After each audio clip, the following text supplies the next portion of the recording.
আসসালামু আলাইকুম, কেমন আছেন আপনারা? আশা করি অনেক অনেক ভালো আছেন। চলে এলাম নতুন ফুড ব্লগ নিয়ে। ভিডিও শেষ পর্যন্ত দেখুন, আশা করি আপনাদের ভালো লাগবে।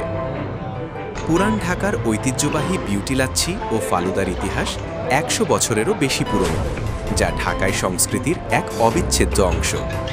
১৯২২ সালে বিউটি লাচ্ছি ও ফালুদা প্রতিষ্ঠিত হয়।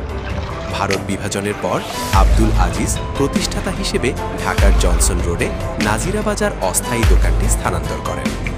প্রতিষ্ঠাতার মৃত্যুর পর তার পুত্র মোহাম্মদ আব্দুল গাফফার পরবর্তী মালিক হন। মোহাম্মদ আব্দুল গাফফারের পর তার দুই ছেলে মোহাম্মদ মানিক হোসেন ও জাবেদ হোসেন মালিক হয়। শত বছর পেরিয়ে গেলেও তাদের লাচ্ছির স্বাদ একই রকম রাখা হয়েছে। দই, বরফ কুচি, বিট লবণ ও বিশেষ মশলার মিশ্রণে তৈরি এই লাচ্ছির স্বাদ অনন্য।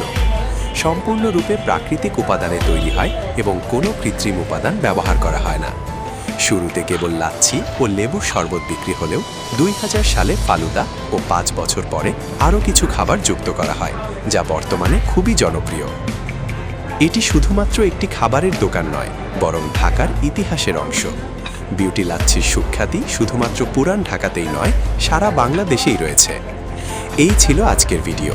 আবার অন্য কোনো ফুড ভিডিও নিয়ে হাজির হব। সেই পর্যন্ত ভালো থাকবেন। আর ভিডিওটি ভালো লেগে থাকলে চ্যানেলটি সাবস্ক্রাইব করে পাশে থাকবেন। ধন্যবাদ।